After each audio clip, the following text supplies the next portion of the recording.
I'm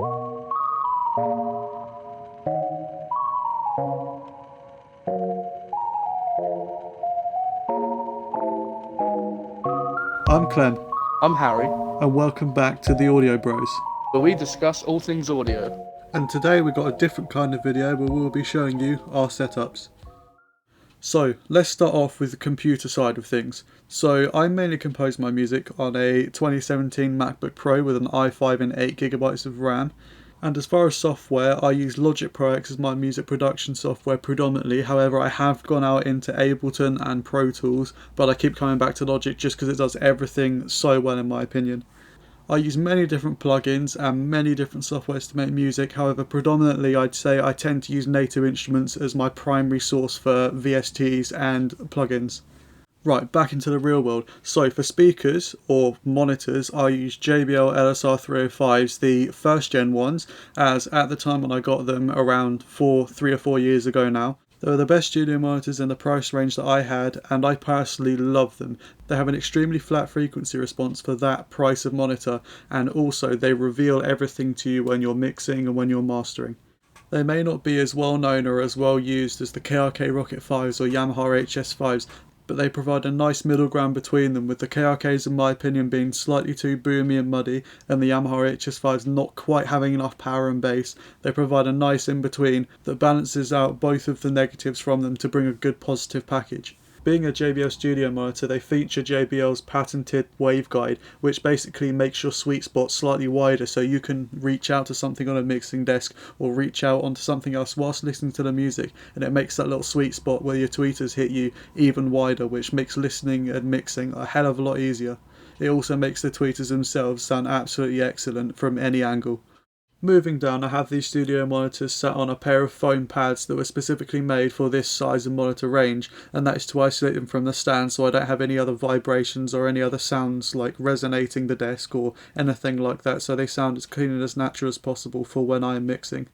Now, being that these monitors are on the stands, I've angled the foam so that the tweeters point directly at my ears so that I get the best sound from them. However, they are in the corner of my room as I don't have anywhere else to put them. I can't set them out in the best way sort of possible due to the physical limitations of my room.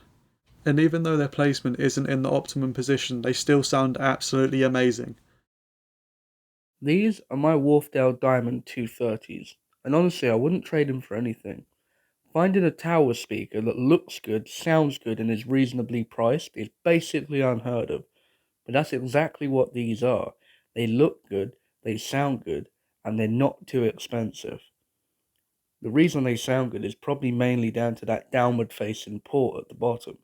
It spreads sound equally that fires down onto a metal plate that spreads sound out, so you don't end up with a load of bass in one area of your room. It's very balanced. And those two 6.5 drivers really do put out some clean bass. The mids are detailed, crisp, and clear, and the high end, oh man, the high end is just sparkling all the time. Everything you listen to is sparkly high end. They're just a joy to listen to. I wouldn't trade them, man, honestly. And these are my Diamond 220 bookshelves. And honestly, these are pretty dope too. Obviously, they don't have as much bass as tower speakers, but they still have the same downward facing port that fires onto a metal plate. So the bass response on these is actually pretty decent. They have the same 6.5 driver in the middle of the speaker, and they have the same tweeter, so they work really well as surrounds. And that piano black is just sexy, dude. Honestly, these things look incredible. They look really good all next to each other as well. It's just definitely the best thing I've done so far in this room. Now, moving on from the speakers that I use, let's go to headphones. So my primary day-to-day drivers and the headphones that I mix on, listen to music on and everything else are the Beyerdynamic DT770s. Now, these headphones are designed primarily for mixing as well as mastering. However, many people like myself use them for casual listening as well, as they feature a really nice frequency response with a little bit more bass and a tiny bit more treble, just to give you a little bit of sparkle and a little bit more energy to the actual sound. I can't recommend these headphones anymore for people that want detail and accuracy when listening back to recordings. For a pair of closebacks, they are extremely wide sounding and give you a great soundstage when mixing as well as listening to music, which is why, again, I love using them for absolutely everything. And this is my headphone wall. This is something quite special. So these are all the headphones I have as of now, except from one, which you guys will see in a minute. But yeah, eventually this wall will be way bigger. I'm going to extend these phone panels all the way up there to around here and all the way behind my TV, just so my room is properly acoustic treated. Because when I'm doing YouTube videos, gaming in here, I don't want echo. I don't want to be one of them news. Like, oh, you can hear 4 years of echo in my room. So that's basically the reason behind this stuff. And yeah, I think it looks pretty cool at the minute. It's not done, but we'll see how it goes. Now these are my Harmonic 9 Zeus's. These are probably some of the best headphones I have. Excuse the case, it turns out Amazon don't know how to ship things. But we'll gloss over that for a second. These are the best headphones I have, hands down. I have a lot of cool headphones on my wall, but none of them sound like these do. They're called the Zeus because they literally are the god of thunder. They sound like thunder. They have so much power. I'm genuinely scared of these headphones. They do intimidate me. You plug them into anything, they'll scare the living shit out of you. And that's why I love them. And that's also why they're in a case, for my safety and for yours. So for my next piece of equipment is my microphone. I'm using the Behringer C2 with the stock pop filter on it. Now this microphone is actually in a pair of microphones that you can use for recording drum overheads, but I just use one just for my voice and for talking to people, for recording these videos and absolutely everything else that I need when I'm projecting my voice. At around £36 per pair, they're an absolute bang for your buck.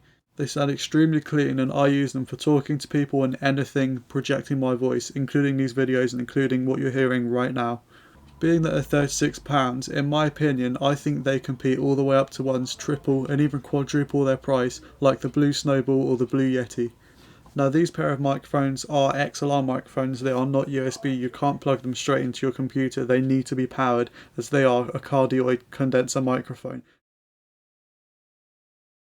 This is my Xbox One X. And underneath that is an Xbox One X. And you're probably wondering, why do you have two of these?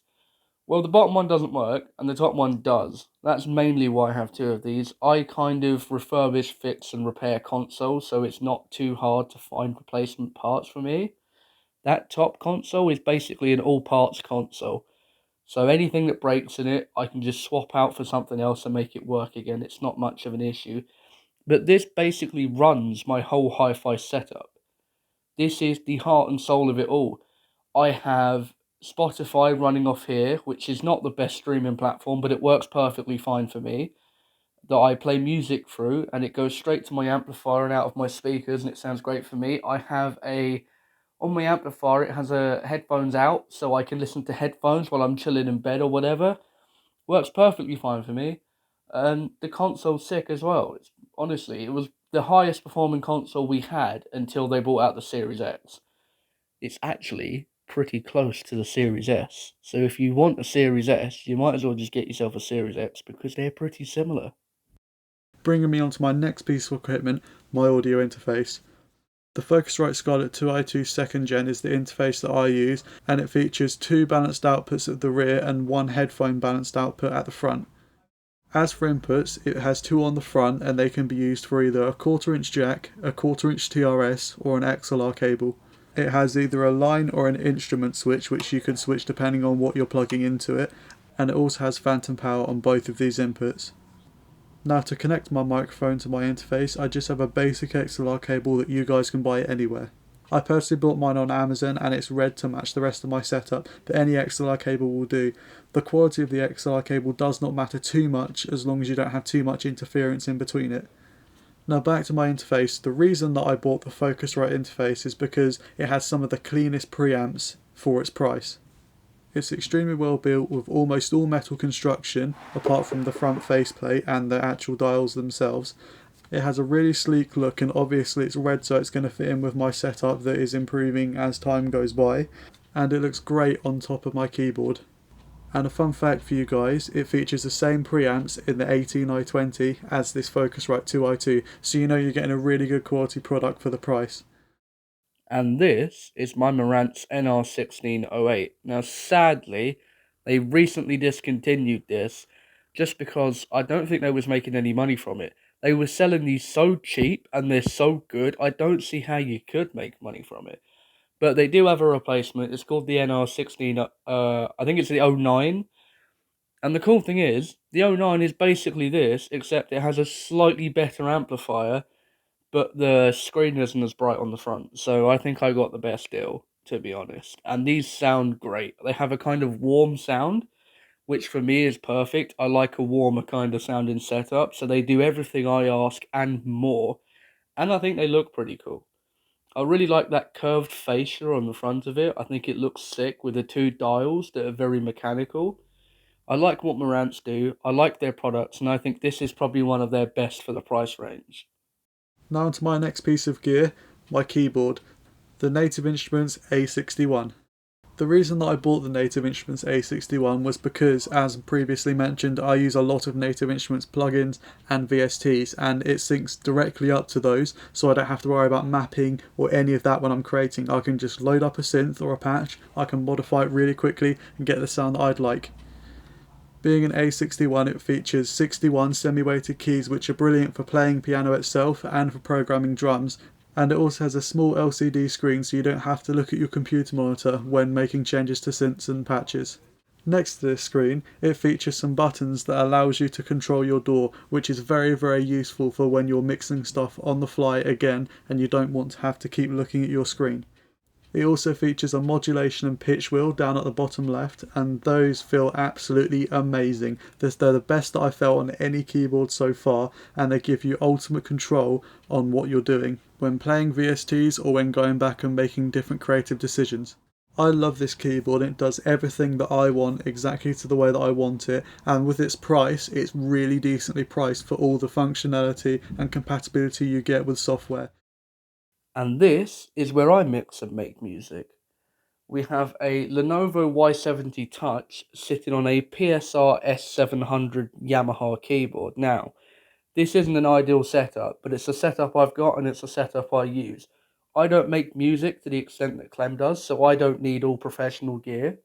Yeah, this is a bit of a bigger keyboard than what he's got, but he has more software to back his up. This is everything I need is in this keyboard. That's why it's so massive. And also, he's a bit better than me, so it makes sense that he has better equipment because he needs it. I just muck about and make stuff, so that's kind of that. Now transitioning from my music keyboard, let's go to my QWERTY keyboard. I use a Corsair Strafe RGB Mark 1 and a Corsair Nightsword RGB, along with obviously the keyboard and trackpad with my MacBook Pro. Now the reason why I love this keyboard and mouse is just because of their feel, and a lot of other stuff is to do with gaming, so I'm not going to get into it too much, but these have Cherry MX silence switches on the keyboard, and the mouse is really comfy in your hand and features a nice thumb rest for when you're working. Now as for the Apple keyboard, it's backlit and it's quite clicky when typing on it, and it's not my favourite. However, it does the job, and if I can't have access to my keyboard or mouse, like I'm out doing something, you know, when we actually used to go out and all that sort of stuff, then it does the job absolutely fine. Now my last piece of gear is my monitor. It's an MSI MPG27C.